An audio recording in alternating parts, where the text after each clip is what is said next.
process, the verification process. We'll talk about deadlines, letters of evaluation, and I'll also point you to some resources for completing your AMCAS application.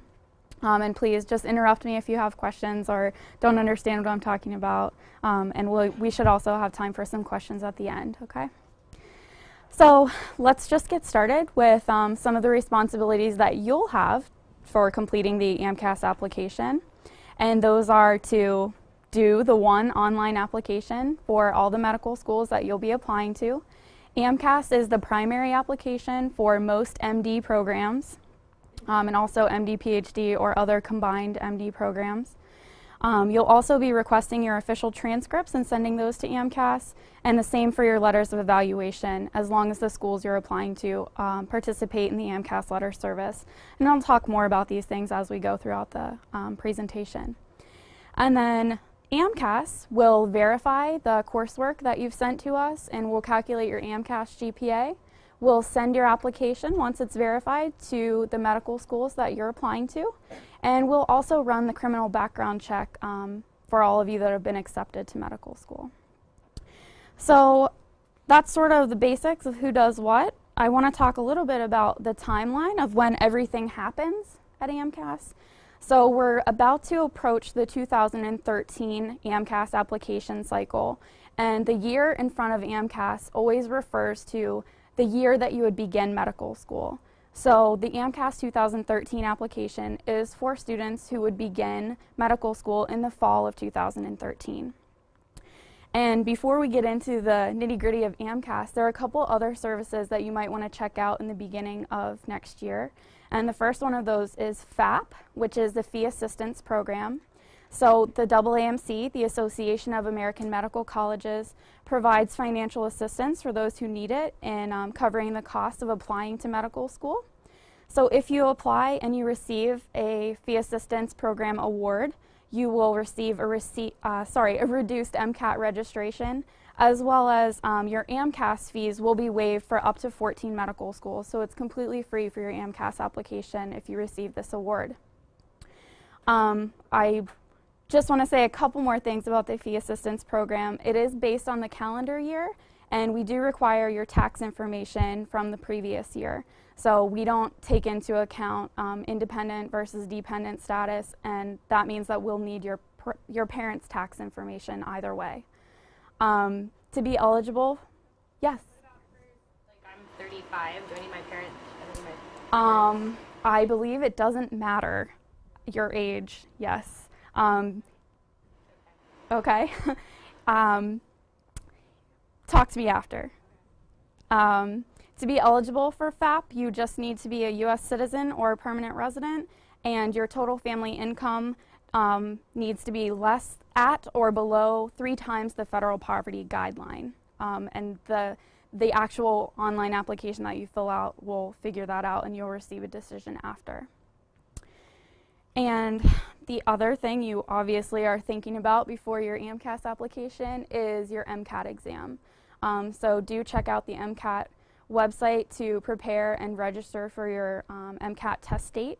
And just a note in association with FAP, before you register for MCAT or before you submit your AMCAS application, you will want to wait for your FAP decision. There are no retroactive benefits. So basically, if you've already paid for your MCAT registration or your AMCAS application, you're not going to get a refund if you're later approved for FAP. So make sure you apply for FAP as soon as you can. So those are kind of related to AMCAS, but not exactly AMCAS. So let's talk about AMCAS. It's going to ramp up. The application cycle will ramp up in April when we release the 2013 AMCAS resources. So we'll have an updated instruction manual for you, hopefully some more video tutorials, and other things that you need to help you along in the process. Then next, the application will open the first Tuesday of May. You'll have about a month to work on the application, to request transcripts, to request letters, and sort of get a jump on this before you're actually able to submit your application, which will happen the first week of June. Once you're able to submit your application, we'll begin verifying your coursework if your transcripts are received. But I just want to mention here that you are able to submit your AMCAS application before your official transcripts, all of your letters, and your MCAT scores have been received by AMCAS. And I'll talk a little bit more about this later. So that's the beginning of the application cycle, and we'll just move on to the second half of the year. You can begin to expect secondary applications in July. Individual medical schools manage these themselves, and they have different processes and timelines for sending and receiving secondary applications. So do watch your email. They typically use the contact information that you include in your AMCAS application to reach you. So do make sure that that's kept up to date. Moving forward, August and September are our peak submission and verification times at AMCAS. So you do want to submit as soon as you're ready. And I'll just say that early is good, but error-free is much better. So don't rush getting your application in, because a lot of fields you cannot change once you've submitted it. We'll talk more about those later as well. So let's talk about verification. What happens during verification? AMCAS looks at two major pieces, and the first of those are your official transcripts.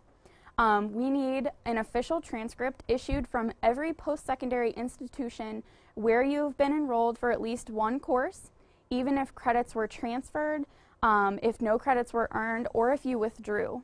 We will need the transcript with that course information on it. We can't process your application until we receive all of your required transcripts, and until your application is processed, it doesn't become available to medical schools. Transcripts must come from your school's registrar. You can't send them to us on your own. You need to request them from the school. And do not request those transcripts before you have initiated your AMCAS application. We need to be able to match it to your application, so it has to be started. And also, in order for us to match that, we need you to use the official transcript request form. You actually create that within your AMCAS application. It pre-populates all the information. You don't have to do anything except print the PDF and give it to your registrar. And that page has a barcode on it that lets us scan your transcript and match it directly to your application, so there are no issues there. We also do recommend that you request your own official copy for two reasons. One, to just make sure that all of the information on there is accurate and that there's no issues before it gets sent to AMCAS. And two, to help you with the coursework section of the application. And the coursework is the other piece of verification. Sorry, I skipped over study abroad. We also require information on any courses that you've taken for study abroad or at an international institution. However, we do not accept foreign transcripts.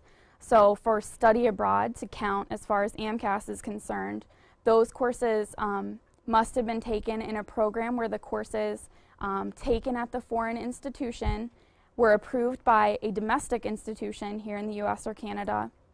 And the credit has been granted for those courses back at the the domestic institution, so that it's basically on your official transcript here.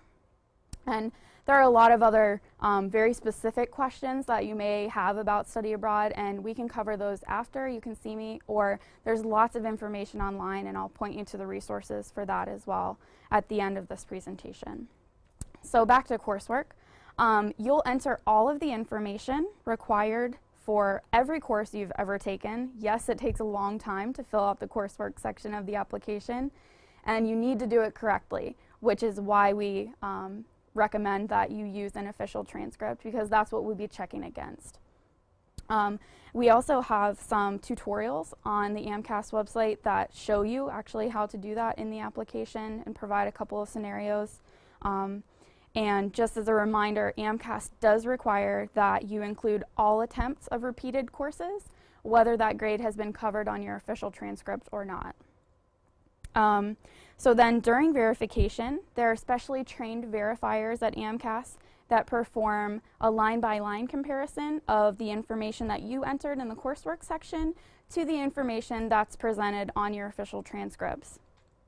They also calculate your GPA through normalizing formula that's specific to your school's grading scale. And those formulas are available in the grade conversion guide, which is available online.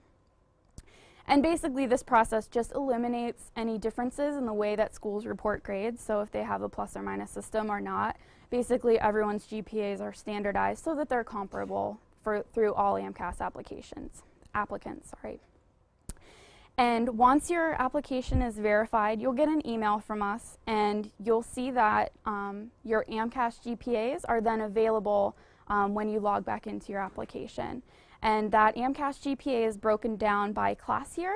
It's also broken down by BCPM, which stands for Biology, Chemistry, Physics, and Math. All of that coursework is combined. And then it's also broken down by AO, which is all other. And of course, there's a cumulative GPA, and all of these are available for medical schools to review.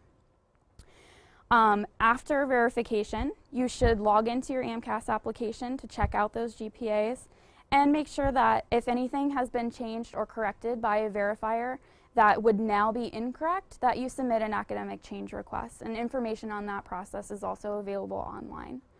And also, the most important thing probably about verification is that it can take up to 6 weeks to be completed. It typically doesn't take that long, but it could. And so it's especially important to remember this during August and September, when that's our peak verification and submission times. So keep that in mind. But that's verification. We'll move back to the timeline, and verification is important because you need to be thinking about your application deadlines as well. So you need to have your application submitted in time to meet the deadlines.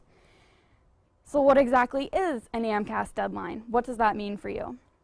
What that means is that your AMCAS application has to be submitted by 11:59 p.m. Eastern Time of the deadline date for a particular medical school.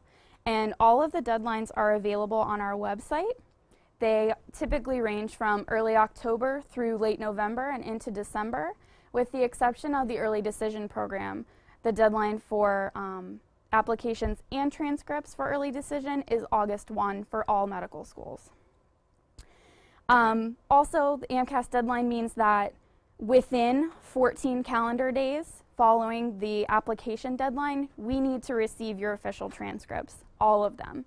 If we don't have all of them, you will be deadlined at that 14-day mark. And again, EDP transcripts, early decision program transcripts, are the only exception to that rule, due August 1. All right, moving on. You're ready to submit your application. When you're ready to submit, you will go ahead and pay the AMCAS processing fees for the 2012 cycle. So that's the one that's currently going on for students planning to begin medical school fall of 2012. It was $160 processing fee, and that includes your first school. And then it's $33 for each additional school after that.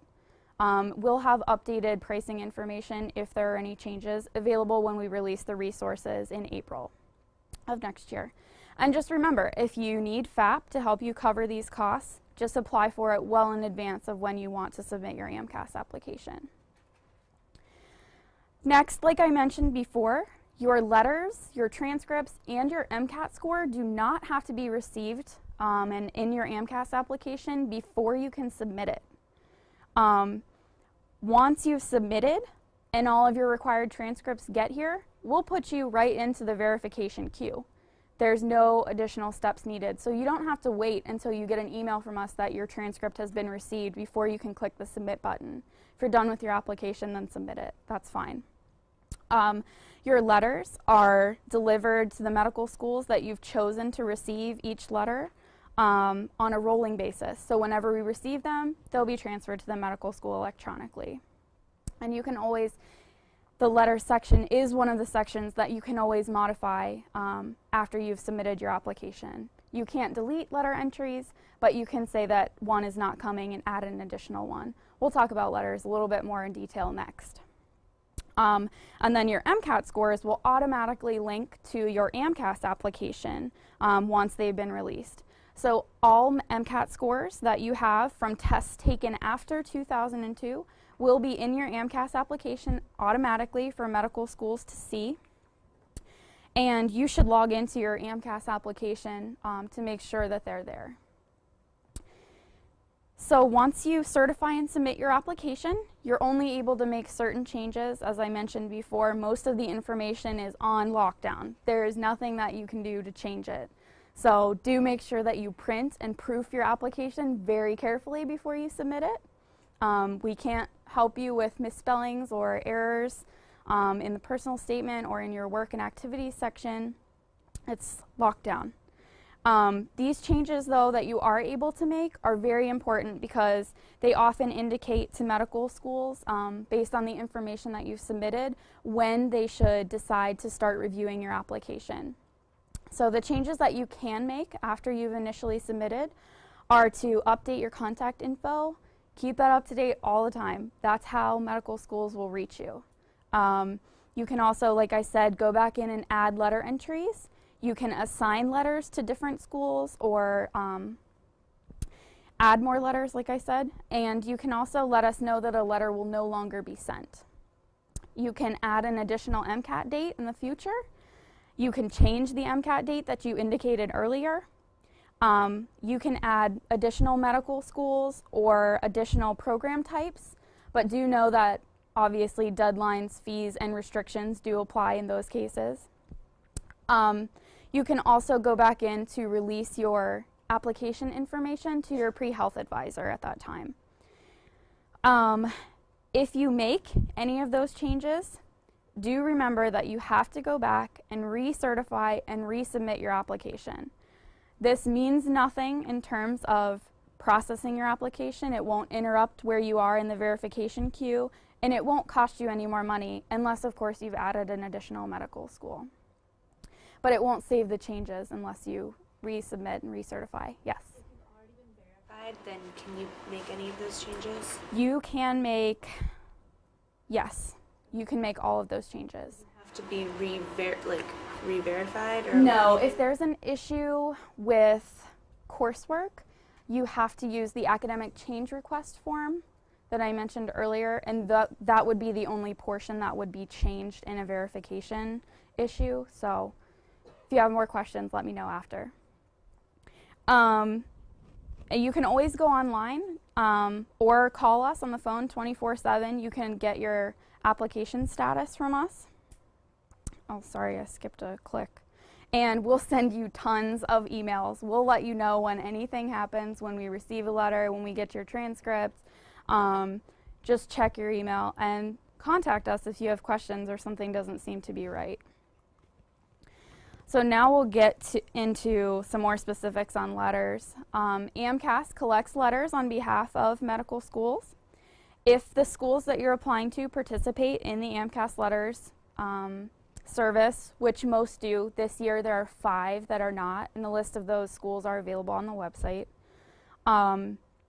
If the schools participate, you must send your letters through AMCAS. You can't send them directly to the school.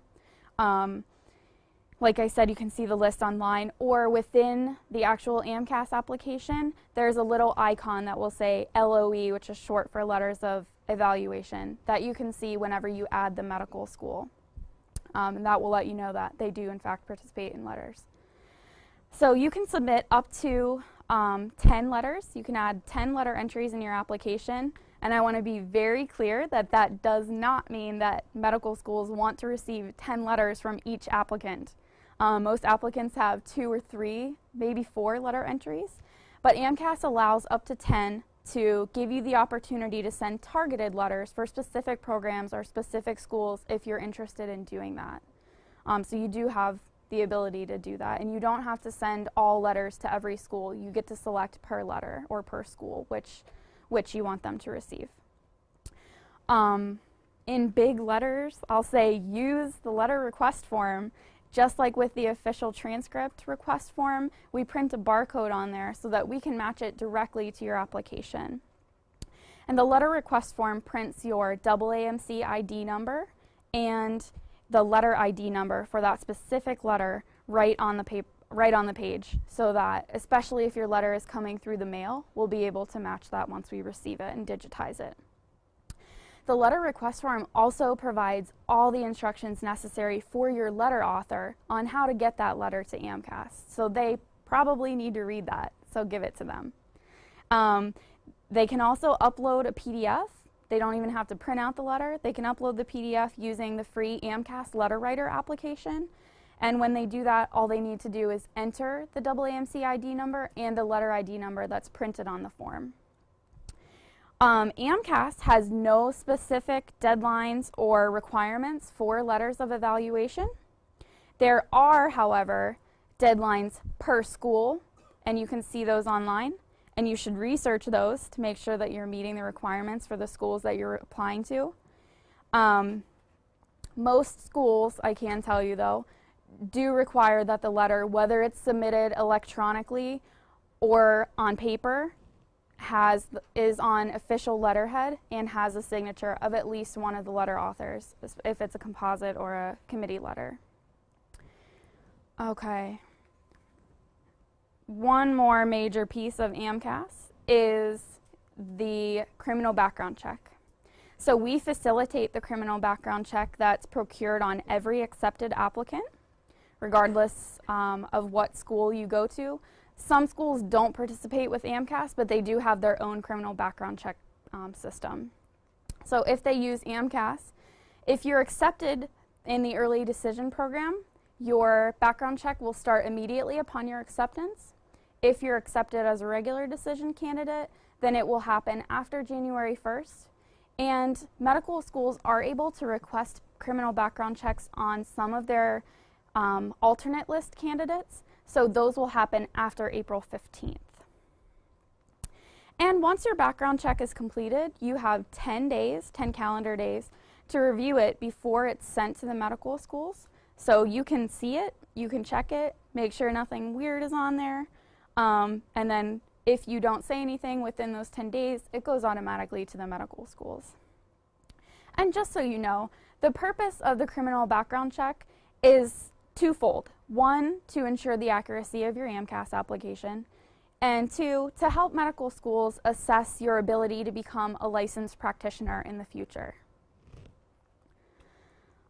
So I know that was an incredible amount of information in a very short time. I know that you're going to have questions and that you'll need answers, so please check out these resources. Before I get specifically again to the AMCAS resources, I want to touch on some other programs that will probably help you in this process. First of which is MSAR, which is the Medical School Admissions Requirements. MSAR has information on schools and all of their admission requirements. It's available online, and there's also a Kindle app that you can use to check out the information. You can compare schools to other schools. It's almost like a mini buying guide. You'll see all the requirements, their average MCAT, average MCAT scores and average GPAs, more about their mission, lots of information on the schools available there. Also, of course, MCAT. Just prepare and register for your MCAT exam date on their website. And FAP, again, get help paying for the costs associated with applying to medical school. It's expensive. If you need help, apply to FAP. And then, of course, AMCAS. You can contact an AMCAS rep via phone or email from Monday through Friday, 9 a.m. to 7 p.m. Eastern Time. We're there for you. Like I said before, 24/7, you can check your application status either by logging into your application or calling the phone line. There is an interactive voice response there that you can talk to it and it will tell you your status. Also, I'd encourage you to connect with us on Facebook and Twitter for weekly updates and more info. You can also watch our video tutorials on the YouTube channel. And you can also get content now on your smartphone or your tablet by scanning the QR code. So that's my spiel for today. I'm happy to take your questions. And again, thanks for coming. Questions? Yes. I was wondering, how exactly is GPA standardized? It goes by what's the name of it? There's a GPA calculation guide. Basically, it's been established for many years. It takes into account many different grade reporting scales, and we actually collect information from institutions across the country every year, undergrad institutions and graduate institutions, to get that information and update that if necessary. But it's available as a PDF on the website. I think it's called the Grade Conversion Guide. Okay? You can do it yourself. Yes, question from online. Yeah, so Mandy, thanks. First of all, thanks so much for all the great information and the insight into what is sometimes a complex and confusing process. One question that's come in specific to the letters of recommendation from one of our online audience members. Okay. She has a letter that is 5 years old, and she's wondering if there is an expiration date on letters of recommendation, or what is the point at which a letter is so far removed from the current student experience that it might be better to get a more current letter. Great question. Like I said, there are no specific requirements from AMCAS, so you may have to look specifically to the medical schools that you're applying to if they have a time limit. Otherwise, really it's your best judgment. Perhaps you would want to contact that reference to see if they could update their letter, or if you had more information, or if you wanted to have a different letter writer write a new letter for you. Those are all things to consider, and really it's your decision to make. We can't advise you on what letters to use. I can tell you that AMCAS doesn't retain letters year over year. So if you send in a letter and if you were needed to reapply the year after, you would have to resend your official transcripts and your letters of evaluation. We don't hold them for any longer than one application cycle. So I hope that answers that question. Anyone else? Yes. What if there are transcripts which are from outside the United States, like from different country? Not a study abroad, but I'm talking like an undergrad outside. We don't accept any foreign transcripts. So there are certain institutions that are considered American colleges overseas. There's a list of those in the instruction manual, and they don't typically change. So whatever it says there now is typically going to be the same. It's like evaluated by the international, it still doesn't Exactly, work. we won't accept it. And you can enter that information, it just won't be included in your AMCAS GPA calculation. So we don't verify that, basically, is what I'm saying. Yes. What about like trade schools and things like that? Is that included in? If you gained credit for those, and it was a college, an accredited college, then you should enter that information in your as a school attended, which is section 2 of the application, and then as in the coursework section as well, listed the individual details. And of course you'll need an official transcript from them as well. Even if that credit was transferred to another institution, we need the original trade school transcript. Okay? Sure. What if you received college credit in high school? If you received college credit in high school, you'll need the official transcript from that school, even if it was transferred later to where you attended the rest of your 4 years or 2 years or whatever. So you will need to request that transcript. Mandy, can you talk a little bit about some recent changes that AMCAS made to the primary application, specifically in the experiences section? Absolutely. For the 2012 application cycle, which is going on now, we added a new field called the most meaningful experience field. And you can indicate, I believe, up to 3 maybe. I'm sorry, don't quote me on that. It's in the instructions and it's available online. Most meaningful experiences. And you're asked to just reflect when in 1,350 characters or less. Why is that important to you? Why was that most meaningful? What impact did you make doing that activity or that experience? So that is an additional field this year, and just a few of those can be added. You can add up to 15 activities or work experiences in your application, but just a few of them should be your most meaningful, of course.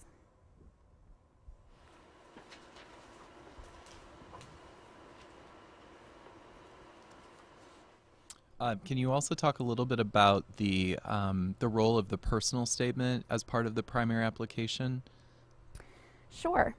You should know about your personal statement that you can't write a different one for different medical schools in the AMCAS application. They receive the same personal statement, so it should be general in your AMCAS application.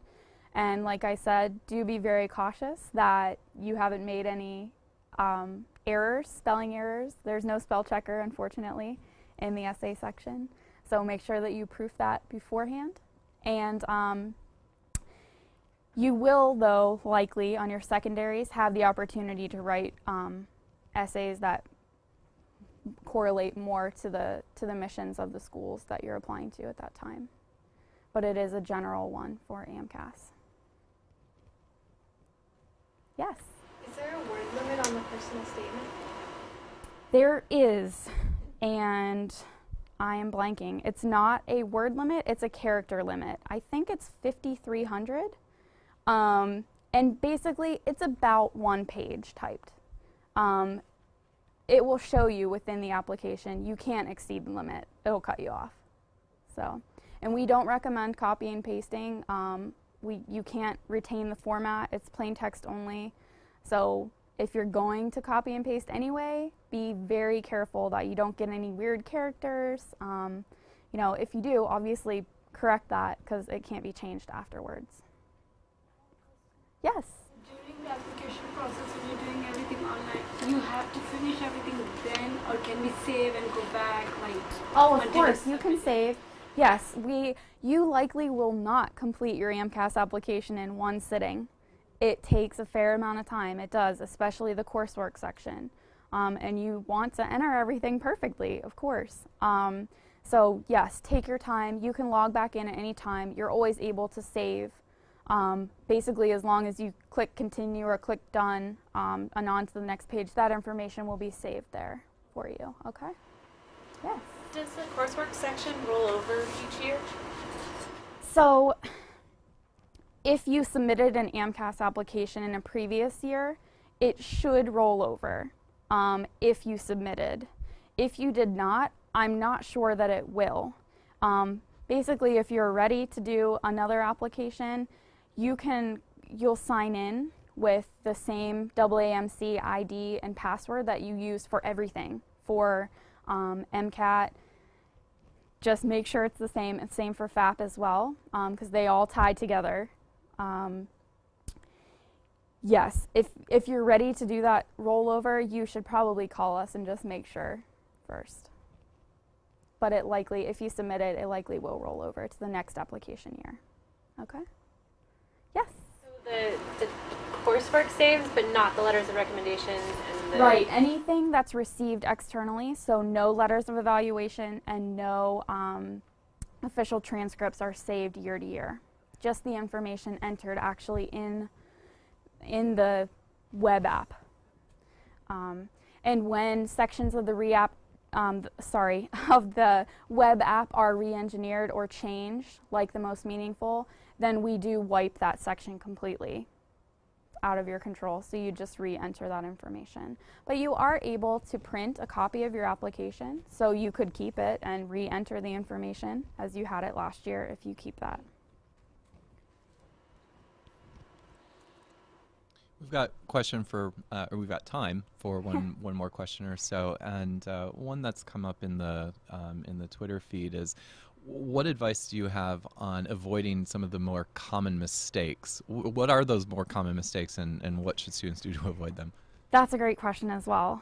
The most common issue with the AMCAS application is your coursework section and entering information exactly as it appears on your official transcripts. We have developed some new video tutorials. They're available online, and they're actually software demonstrations. It's me sitting there typing in examples of how you would enter that information from your transcript onto the web app, and then how we compare that. It has to be the same. Verifiers will make changes to it if necessary based on the official transcript.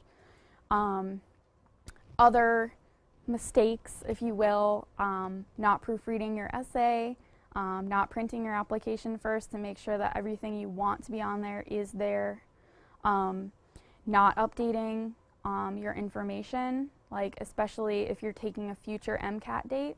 A lot of times medical schools will hold your application, will hold off on reviewing it if you haven't yet had an MCAT score delivered. So if they're waiting on your application, you know, and you haven't updated your MCAT yet, what can you do? So do keep your information up to date.